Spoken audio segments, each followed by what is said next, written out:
नमस्कार दोस्तों, स्वागत है आपका अपने यूट्यूब चैनल वीरो द्विवेदी एजुकेशन हब पर।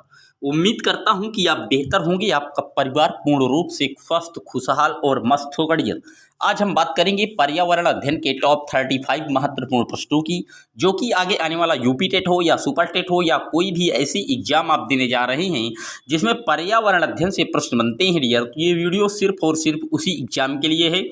वीडियो को बिल्कुल शिद्दत से अंत तक वॉच कीजिएगा, एक एक पॉइंट को क्लेरिफाई कीजिएगा। मैं पूरे शिद्दत से आपको वीडियो को समझाते हुए चलूंगा।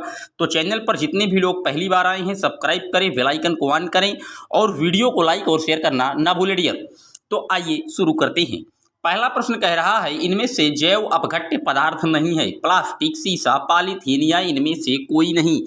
तो जैव अपघट्य यानी कि जिस पदार्थ का क्या हम जो है उसको डिनाइट्रिफाइंग कर लें, यानी कि हम उसको नष्ट करके चक्रीकरण करके पुनः कोई दूसरा उत्पाद बना ले। डियर, तो वो क्या अपघट्य कहलाते हैं, जैव अपघट्य पदार्थ कहलाते हैं। और जिनका हम जो है अपघटन नहीं कर पाते डियर, वो अजैव अपघट्य पदार्थ कहलाते हैं। तो प्रश्न पूछ रहा है कौन सा जैव अपघट्य पदार्थ है, क्या प्लास्टिक है, पॉलीथीन है, शीशा है या इनमें से कोई नहीं।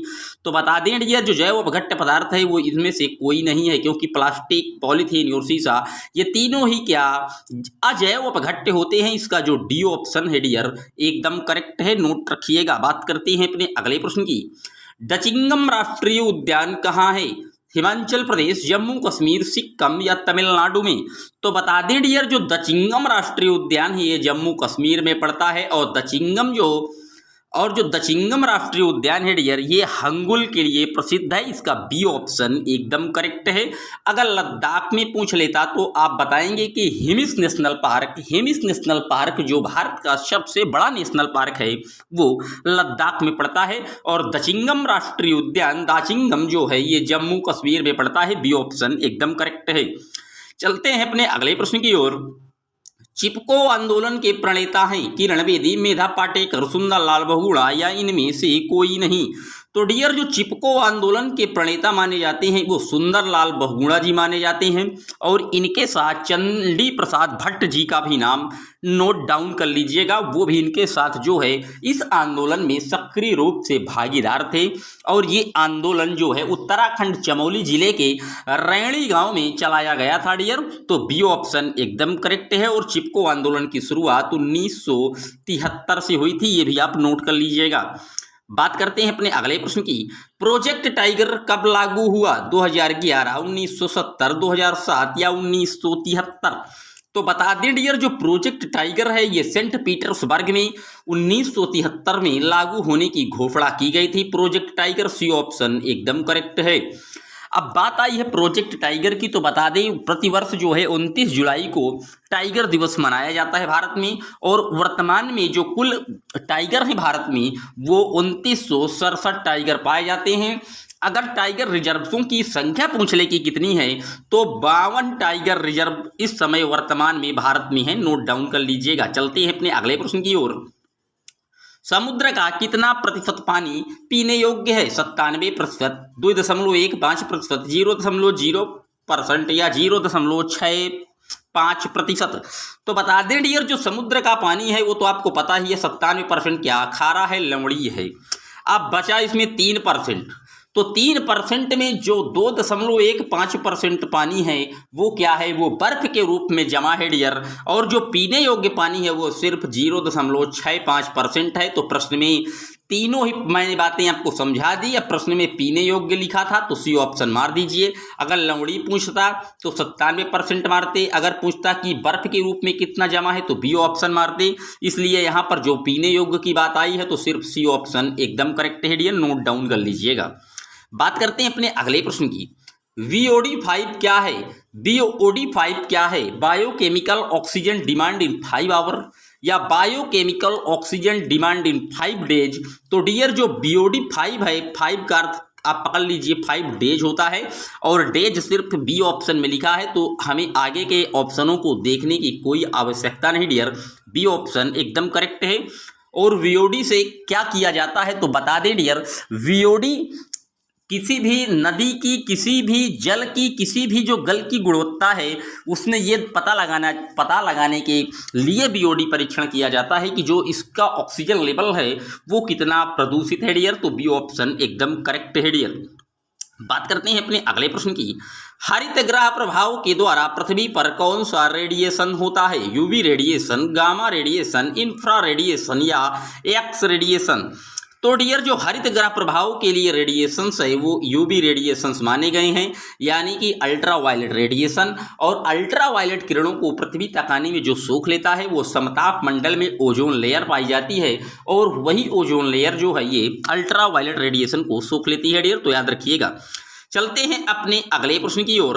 लंदन धूम्र पाया जाता है ग्रीष्म काल में दिन में, ग्रीष्म काल में सुबह के समय, शीतकाल में दिन के समय या शीतकाल में सुबह के समय? तो जो लंदन धूम्र पाया जाता है डियर ये शीतकाल में क्या सुबह के समय पाया जाता है, यानी कि ठंड के दौरान जब आप देखते हैं तो यहाँ पर कोहरा टाइप का जमा हो जाता है, धुंध छा जाती है और हमें जो है ज़्यादा से ज़्यादा 1 मीटर के आगे के व्यक्ति भी स्पष्ट रूप से दिख नहीं पाते डियर। तो ये धूम्र लंदन में पाया जाता है।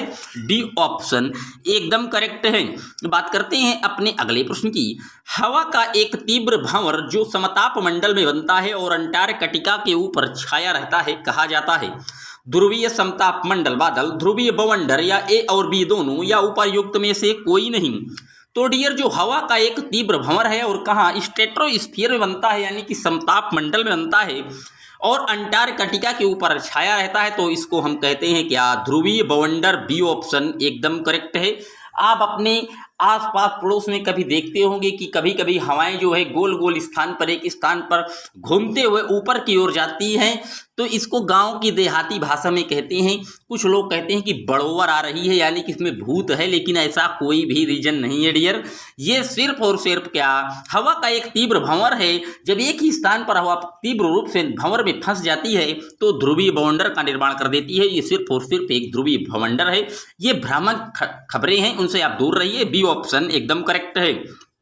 चलते हैं अपने अगले प्रश्न की ओर।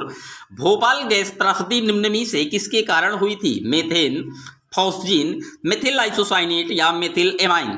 तो जो भोपाल गैस त्रासदी निम्न रूप से मुख्य रूप से जिम्मेदार गैस थी वो मिथाइल आइसोसाइनेट थी।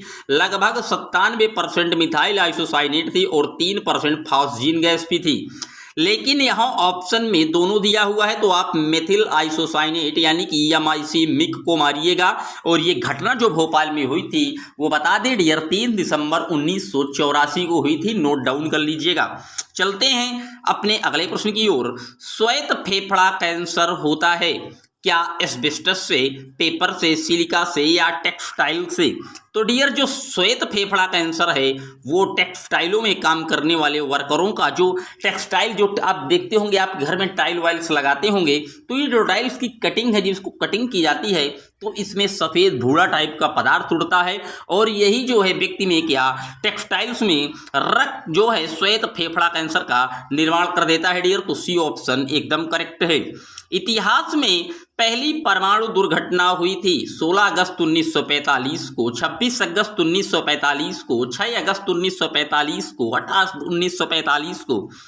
तो इतिहास में जो पहली परमाणु घटना हुई थी डियर वो 6 अगस्त 1945 को हुई थी। उसके बाद 9 अगस्त 1945 को हुई थी और ये दोनों घटनाएं जो हैं वो जापान के हिरोशिमा और नागासाकी में हुए थे। और इसका जो सूत्रधार था वो अमेरिका था। अमेरिका ने जापान के हिरोशिमा और नागासाकी पर जो है परमाणु अटैक किया था डियर। तो सी ऑप्शन एकदम करेक्ट है, नोट डाउन कर लीजिएगा। बात करते हैं अपने अगले प्रश्न की। सुप्रीम कोर्ट ने पर्यावरण और वन मंत्रालय को कब यह आदेश दिया कि ताजमहल के क्षेत्र में हरित क्षेत्र विकसित किए जाएं? तो जो ये आदेश दिया गया डियर ये दिया गया था 1994 में। अब बात आई है ताजमहल की, तो बता दें ताजमहल का जो निर्माण है डियर वो शाहजहां ने अपनी बेगम मुमताज की याद में करवाया था। और ताजमहल को विश्व यूनेस्को में जो शामिल किया गया था वो 1983 में यूनेस्को ने अपनी विश्व धरोहर साइट में इसको शामिल कर लिया था। और ताजमहल जो है यमुना नदी के किनारे बसा हुआ है और ताजमहल दुनिया का 7वें अजूबे में भी शामिल है। और ताजमहल को जो बनाने वाले मुख्य कारीगर थे उनका नाम था डियर उस्ताद अहमद लाहौरी। नोट डाउन कर लीजिएगा। बात करते हैं अपने अगले प्रश्न की। शांत घाटी को जिस राष्ट्रीय पार्क का दर्जा प्राप्त हुआ है वो कहाँ है? जम्मू कश्मीर, तमिलनाडु, पश्चिम बंगाल या केरल में? तो शांत घाटी या साइलेंट वैली कहाँ है डियर? तो ये केरल में पड़ती है। डी ऑप्शन एकदम करेक्ट है। केरल में ही पेरियार वन्यजीव अभ्यारण्य है। और बता दें डियर, जो केरल का राजकीय पशु है वो हाथी है, ये भी आप नोट कर लीजिएगा। और केरल जो है इस बार SDG यानी कि सतत विकास सूचकांक में क्या टॉप पर रहा है। और अगर भारत की रैंक पूछी जाए कि भारत किस रैंक पर था सतत विकास सूचकांक में, तो 122वें रैंक पर था। अगर पूछ ले सतत विकास युवा रैंक में भारत किस पायदान पर था, तो 120वीं रैंक पर था डियर। वीडियो को बिल्कुल शिद्दत से अंत तक वॉच कीजिएगा, मैं आपको बिल्कुल एक एक पॉइंट समझाता हुआ चलूंगा डियर।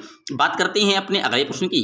ध्वनि प्रदूषण नियंत्रण एवं रोकथाम नियम निर्देशित करता है पटाखों के कारण ध्वनि प्रदूषण को, लाउड स्पीकर के कारण ध्वनि प्रदूषण को, या किसी सभा में तीव्र ध्वनि के स्पीकर का प्रयोग। तो डियर, जो ध्वनि प्रदूषण नियंत्रण है ये जो है लाउड स्पीकर के कारण ध्वनि प्रदूषण को भी नियंत्रित करता है और किसी सभा में तीव्र ध्वनि के स्पीकर का भी प्रयोग करता है। अब आप कहेंगे कि साहब पटाखों से ध्वनि प्रदूषण पर नियंत्रण क्यों नहीं करता? क्योंकि जब पटाखे आप छुटाते हैं डियर, ये वायु प्रदूषण के अंतर्गत शामिल है, इसलिए इसको जो है हम ध्वनि प्रदूषण में शामिल नहीं करते। इसलिए इसका जो करेक्ट ऑप्शन है डी एकदम करेक्ट है, डी फॉर डेनमार्क। बढ़ते हैं अपने अगले प्रश्न की ओर। पौधे और जंतुओं को संकटग्रस्त प्रजातियों को प्रदर्शित करने के लिए IUCN ने निम्न पुस्तक तैयार की है। श्वेत डाटा बुक, नील data book, red data book, इनमें से कोई नहीं।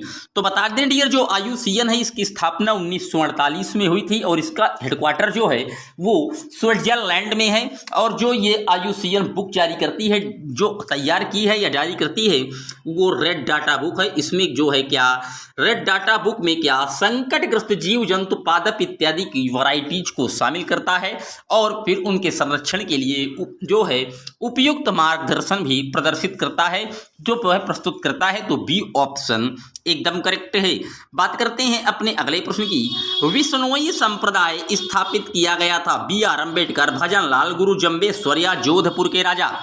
तो बता दें डियर, जो बिश्नोई संप्रदाय है वो जोधपुर के राजा के द्वारा स्थापित किया गया था। और बिश्नोई संप्रदाय सबसे ज़्यादा भारत के राजस्थान राज्य में पाया जाता है। और बिश्नोई संप्रदाय इसलिए चर्चा में बना रहता है क्योंकि इसने जो है पर्यावरण संरक्षण के लिए, वृक्षों को काटने के लिए जो है रोक लगाने के लिए कड़ा से कड़ा विरोध और बड़ा आंदोलन भी किया था डियर। तो डी ऑप्शन एकदम करेक्ट है। और इसमें एक नाम आता है अमृता देवी बिश्नोई, उसका नाम भी आप नोट डाउन कर लीजिएगा। ये वो शेरनी है जिसने जो है पर्यावरण की जागरूकता के लिए कई विशिष्ट महा आंदोलनों की भी शुरुआत की थी डियर। बात करते हैं अपने अगले प्रश्न की। निम्न में से किस गैस के कारण पत्तियों का सिकुड़ना, पत्तियों का गिरना तथा आकार में छोटा होना पौधों में पाया जाता है? SO2, CO, NO या इनमें से कोई नहीं? तो जो पत्तियों का गिरना तथा आकार में छोटा होना पौधे में पाया जाता है डियर, वो CO के कारण पाया जाता है। कार्बन मोनोऑक्साइड की जो प्रदूषण है उसके कारण ऐसा होता है। बी ऑप्शन एकदम करेक्ट है।